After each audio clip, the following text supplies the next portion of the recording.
Hi friends, welcome to Jeethu studies. నా పేరు ఇందు. ఈరోజు మనం సైకాలజీలోని పెరుగుదల, వికాసం, పరిణతి వీటి యొక్క భావనల గురించి చెప్పుకోబోతున్నాం.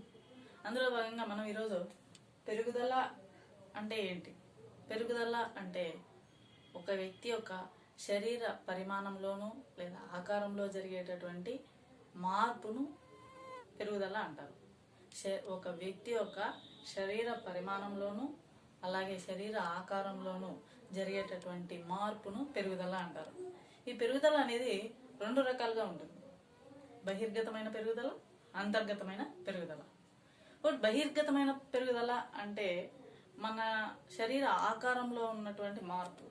అంటే ఒక వ్యక్తి యొక్క ఎత్తు, బరువు, నడుము, చుట్టుకొలత వీటిని శరీర ఆకారంలో మార్పు, కాబట్టి దీన్ని బహిర్గతమైన పెరుగుదల అంటారు. అలాగే రెండవది అంతర్గతమైన పెరుగుదల అంటే ఏంటి? అంతర్గతమైన పెరుగుదల అంటే ఒక వ్యక్తి యొక్క శరీరం లోపలి అవయవాలైనటువంటి మెదడు, గుండె, అలాగే కాలేయము, జీర్ణ వ్యవస్థ, ఊపిరితిత్తులు ఇలాంటి అంతర్గత అవయవాల మార్పును లేదా అభివృద్ధిని పెరుగుదల అంటారు. పెరుగుదల అంటే ఒకసారి మీనింగ్ చూడండి. పెరుగుదల అంటే ఒక వ్యక్తి యొక్క శరీర ఆకారంలో వచ్చేటటువంటి మార్పును పెరుగుదల అంటారు. ఇది కేవలం శరీరం ఆకారంలో పెరుగుదలను మాత్రమే, మార్పును మాత్రమే, అభివృద్ధిని మాత్రమే సూచిస్తుంది పెరుగుదల అనేది. కాబట్టి ఒక వ్యక్తి యొక్క శరీరం కొంతకాలం పాటు అభివృద్ధి చెంది ఆగిపోతుంది, అంతే కదండి. ఒక వ్యక్తి ఈ హైట్ అనేది సర్టెన్ ఏజ్ వరకు పెరిగి మళ్ళీ ఆగిపోతుంది. జీవితాంతం పెరుగుతూ పోతే లెక్కెట్టుకోవడానికి సరిపోదు అనమాట ఎంత హైట్ అనేది. కాబట్టి మాక్సిమం అప్రాక్సిమేట్లీ 20-21 ఇయర్స్ వరకు ఒక వ్యక్తి యొక్క పెరుగుదల, శరీర ఆకారంలో ఉన్నటువంటి మార్పు అనేది కొనసాగి తర్వాత ఆగిపోతుంది. కాబట్టి పెరుగుదల అనేది కొంతకాలం పాటు కొనసాగి ఆ తర్వాత ఆగిపోతుంది. అలాగే పెరుగుదల అనేది పరిమాణాత్మకమైనది. మనం చూడంగానే చెప్పేయచ్చు అనమాట. పరిమాణాత్మకమైనది అంటే కొలవదగినది. పెరుగుదలని ఖచ్చితంగా కొలవగలము. ఒక వ్యక్తి ఎంత హైట్ ఉన్నారు, ఎంత వెయిట్ ఉన్నారు, ఈ వ్యక్తి యొక్క నడుము చుట్టుకొలత ఎంత అనేది మనం ఖచ్చితంగా కొలుస్తాము. కాబట్టి ఇది పరిమాణాత్మకమైనది. ఇదండి పెరుగుదల గురించి. నెక్స్ట్ వికాసము. వికాసం అంటే ఒక వ్యక్తిలో శారీరకంగా, మానసికంగా, ఉద్వేగపరంగా, నైతికంగా మరియు సాంఘికంగా ఈ అన్నింటి లక్షణాల యొక్క మార్పును వికాసం అంటారు. చూడండి మళ్ళీ ఒకసారి. ఒక వ్యక్తిలో జరిగేటటువంటి శారీరకంగా, మానసికంగా, అలాగే ఉద్వేగంగా, నైతికంగా, సాంఘికంగా ఇలాంటి అన్ని లక్షణాల యొక్క మార్పును వికాసం అంటారు. కాబట్టి ఈ వికాసం అనేది నిరంతరం జరిగే ప్రక్రియ. ఉద్వేగాలు కానీ, లక్షణాలు, ఈ నైతికపరమైన లక్షణాలు కానీ, సాంఘికపరమైన లక్షణాలు అనేటివి జీవితాంతం కొనసాగుతూ ఉంటాయి. జీవితాంతం ఈ లక్షణాలలో మార్పు అనేది జరుగుతూ ఉంటుంది. కాబట్టి వికాసం అనేది నిరంతర ప్రక్రియ అని చెప్పుకుంటాం. వికాసం అనేది గుణాత్మకమైనదండి. ఎందుకంటే ఈ గుణాలు అనేటివి సందర్భాన్ని బట్టి అవి జరుగుతూ ఉంటాయి. వీటిని ప్రత్యక్షంగా చూడలేము. కాబట్టి ఇది గుణాత్మకమైనది. కాబట్టి ఈ వికాసాన్ని మనము ఖచ్చితంగా కొలవలేము. ఈ వికాసం ఇంతే ఉంది అని ఏమైనా మనం కొలవగలుగుతామా అండి? సాంఘిక వికాసం అనేది ఇంతే ఉంది అనేది కొలవలేము. నైతిక వికాసం అనేది ఇంతే ఉంది అనేది కొలవలేము. కాబట్టి ఇది గుణాత్మకమైనది. వికాసాన్ని కొలవలేము, కేవలం అంచనా మాత్రమే వేయగలము. ఇది వికాసానికి సంబంధించి. నెక్స్ట్ పరిణతి. పరిణతి గురించి మనం చెప్పుకున్నట్లయితే, పరిణతి అంటే ఒక వ్యక్తిలో జన్మతః తనలో ఉన్నటువంటి సహజ సామర్థ్యాలు తన వయసుతో పాటు, వయసుకు అనుగుణంగా క్రమంగా అభివృద్ధి చెందుతూ లేదా మార్పు చెందుతూ రావడాన్ని పరిణతి అంటారు.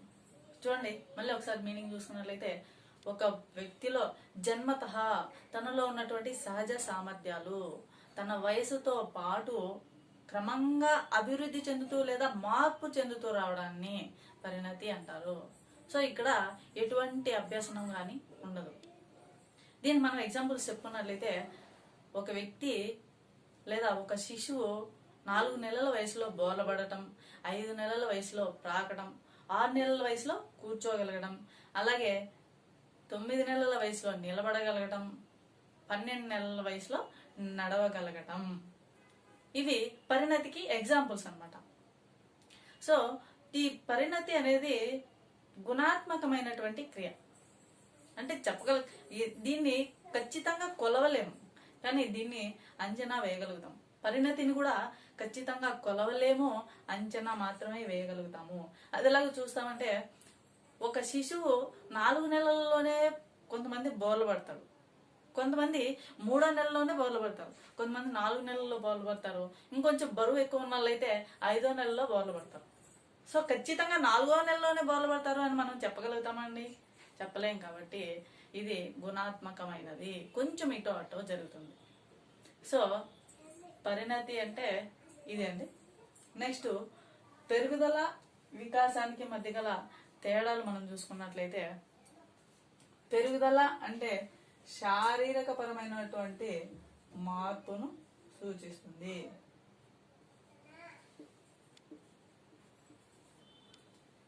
అలాగే వికాసం చూసుకున్నట్లయితే శారీరక,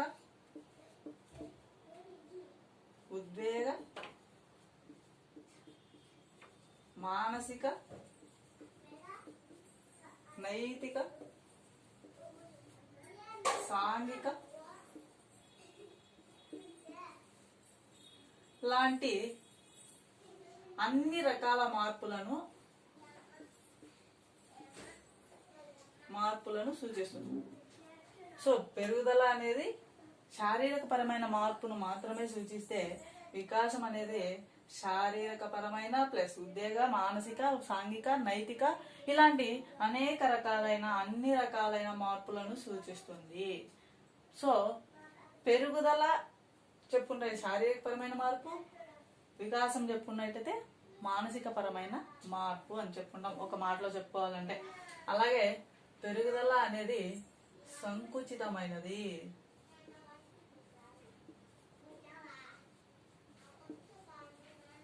ఇది శారీరక మార్పును మాత్రమే సూచిస్తుంది కాబట్టి ఇది సంకుచితమైనది.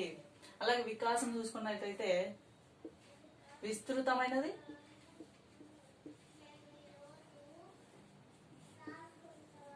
అలాగే సమగ్రమైనది. ఎందుకంటే ఇది ఓన్లీ శారీరక పరమైన మార్పును మాత్రమే సూచిస్తుంది కాబట్టి ఇది సంకుచితమైనది పెరుగుదల. అలాగే వికాసము శారీరక పరంతో పాటు మిగతా అన్ని రకాలైనటువంటి లక్షణాల యొక్క మార్పును తెలుపుతుంది కాబట్టి వికాసం అనేది విస్తృతమైనది, అలాగే సమగ్రమైనది. అలాగే వికాసం అనేది పెరుగుదల అనే దాన్ని కొలవగలుగుతాము, ఖచ్చితంగా కొలవగలమండి. అలాగే వికాసాన్ని కొలవలేము, అంచనా వేయగలం.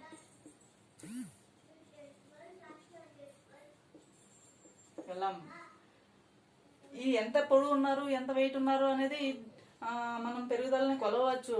అలాగే దీన్ని అయితే కొలవలేము, కేవలం అంచనా మాత్రమే వేయగలుగుతాము.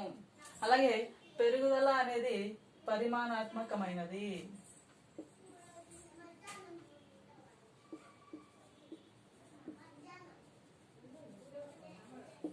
వికాసం అనేది గుణాత్మకమైనది.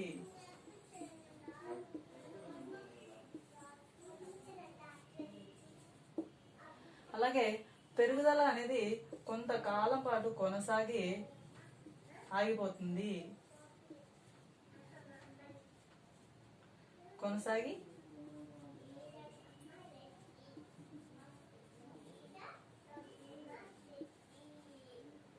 అలాగే వికాసం అనేది నిరంతర ప్రక్రియ.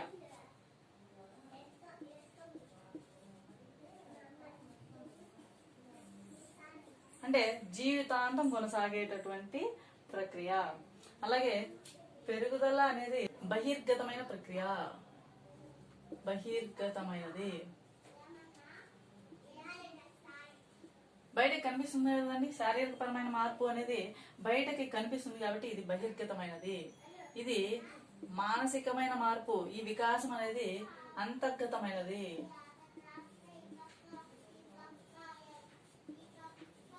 ఇది బయటకి కనిపించదన్నమాట. అలాగే పెరుగుదల అనేది వికాసంలో ఒక భాగం అని.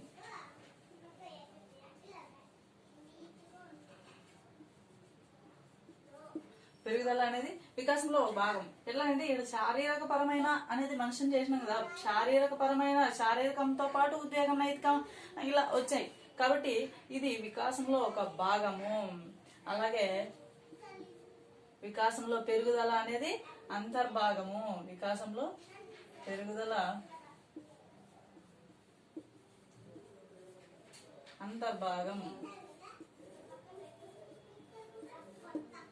అలాగే పెరుగుదలలో అనువంశికత అనేది ప్రధాన పాత్ర పోషిస్తుంది.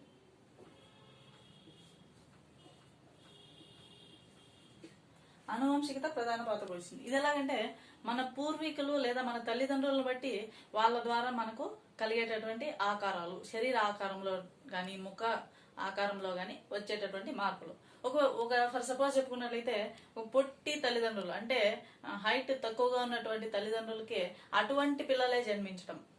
అలాగే బాగా తెల్లగా ఉన్నటువంటి తల్లిదండ్రుల ద్వారా వాళ్ళకి పుట్టే పిల్లలు కూడా తెల్లగానే పుడతారు. నల్లగా తల్లిదండ్రులు ఇద్దరు ఉంటే వాళ్ళ ద్వారా తన పూర్వీకులు ఎటువంటి శారీరక పరమైనటువంటి లక్షణాలు కలిగి ఉంటారో వాళ్ళ పిల్లలు కూడా అటువంటి శారీరక పరమైనటువంటి లక్షణాలను కలిగి ఉంటారు. కాబట్టి పెరుగుదలలో అనువంశికత అనేది ప్రధానమైన పాత్ర పోషిస్తుంది. అలాగే వికాసంలో అనువంశికత అలాగే పరిసరాల ప్రభావం. ఈ వికాసంలో అనువంశికత మరియు పరిసరాల ప్రభావం రెండింటి పాత్ర చాలా ప్రధానమైనది. అది ఎలాగంటే ఒక వ్యక్తి తనలో ఉన్నటువంటి మానసికమైనటువంటి, ఉద్వేగపరమైనటువంటి, సాంఘికపరమైనటువంటి లక్షణాలు తను పెరిగేటటువంటి వాతావరణం వల్లను, తన చుట్టూ ఉన్నటువంటి మనుషులు ఎలాగైతే ప్రవర్తిస్తారో అలాగే ఇతను కూడా ప్రవర్తించడం వల్లను, అలాగే ఇంకొన్నిటువంటి మానసిక పరమైనటువంటి లక్షణాలు అనువంశికత పరంగా తన తల్లిదండ్రుల ద్వారా రావడం అనేది జరుగుతుంది. కాబట్టి వికాసంలో అనువంశికత మరియు పర్సనల్ పాత్ర రెండు కూడా ప్రధానమైనటువంటి పాత్రను పోషిస్తాయి. అలాగే నెక్స్ట్ పెరుగుదల అనేది వికాసానికి దారి తీయవచ్చు, తీయకపోవచ్చు. పెరుగుదల అనేది వికాసానికి దారి తీయవచ్చు,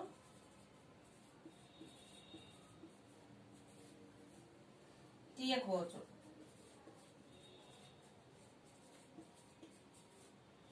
ఎగ్జాంపుల్ మందబుద్ధులు.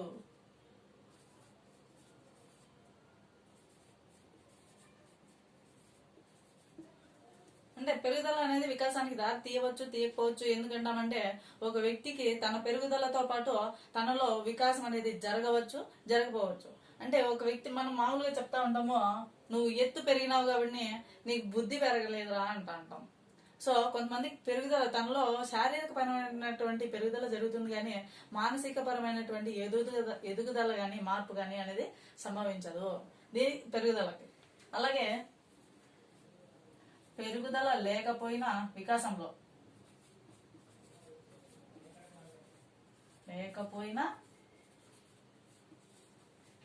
జరగవచ్చు.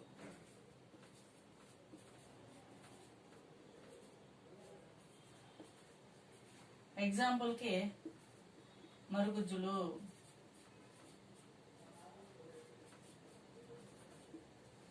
పెరుగుదల కొంతమంది చాలా పొట్టిగా ఉంటారు, వీళ్ళు కూడా మరుగుజ్జులు కూడా వాళ్ళకు ఉన్నటువంటి వికాసం అనేది మామూలు వ్యక్తులకి ఎటువంటి మానసికమైనటువంటి ఎదుగుదల మార్పు అనేది ఉంటుందో వీళ్ళలో కూడా అటువంటి మానసికమైన, శారీరకమైన, నైతికపరమైనటువంటి అభివృద్ధి అనేది సంభవిస్తుంది. కానీ వాళ్ళలో శారీరక పరమైనటువంటి పెరుగుదల అనేది చాలా తక్కువగా ఉంటుంది, వీళ్ళు పొట్టిగా ఉంటారు.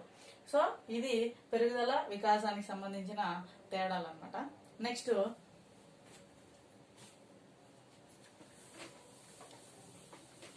వీటికి సంబంధించి మనం కొన్ని ఎగ్జాంపుల్స్ చెప్పుకుందాం, వీటిని ఈజీగా ఐడెంటిఫై చేయడానికి.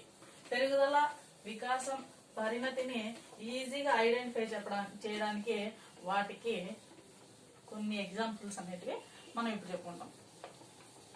చూడండి, పెరుగుదల అంటే ఒక శిశువు 2 నెలలు లేదా ఒక శిశువు తన శైశవ దశ పూర్తయ్యేసరికి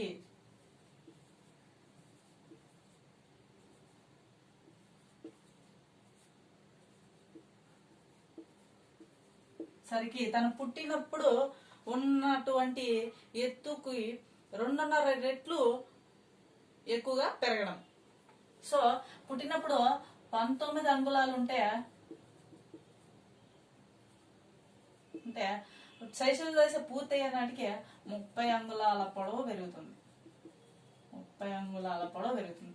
అలాగే వెయిట్ చూసుకున్నట్లయితే పుట్టినప్పుడు 3 కేజీలు ఉంటే శైశవ దశ పూర్తయ్యేసరికి 10 కేజీల వరకు పెరగడం.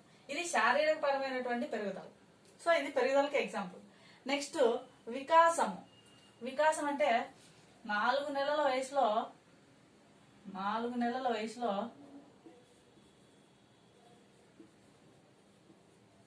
శిశువు ఏం చేస్తుందంటే తన తల్లిని గుర్తించగలుగుతుంది. తన తల్లిని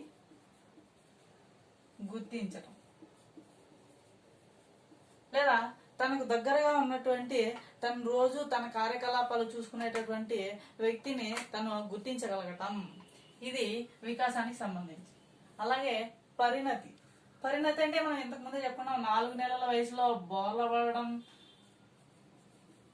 పడటం, 5 నెలల వయసులో త్రాగటం,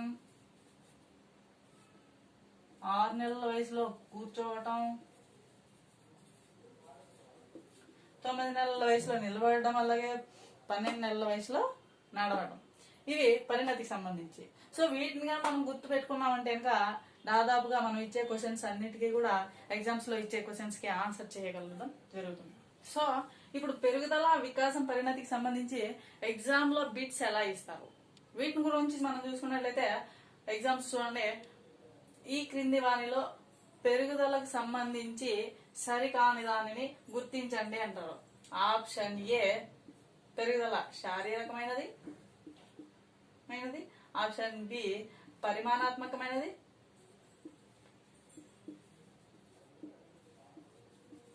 ఆప్షన్ సి గుణాత్మకమైనది, ఆప్షన్ డి బహిర్గతమైనది. సో పెరుగుదలకు సంబంధించి కరెక్ట్ గా ఉన్నట్టు ఏంటంటే శారీరకపరమైనది, పరిమాణాత్మకమైనది, అలాగే బహిర్గతమైనది. సో గుణాత్మకమైనది అనేది తప్పు. ఇది వికాసానికి సంబంధించి సరైనది. కాబట్టి పెరుగుదలకు సంబంధించి ఇది రాంగ్. కాబట్టి ఆన్సర్ ఏంటంటే పెరుగుదల గుణాత్మకమైనది కాదు. అలాగే ఇంకో రకంగా బిట్టిస్తారు. 4 నెలల వయసులో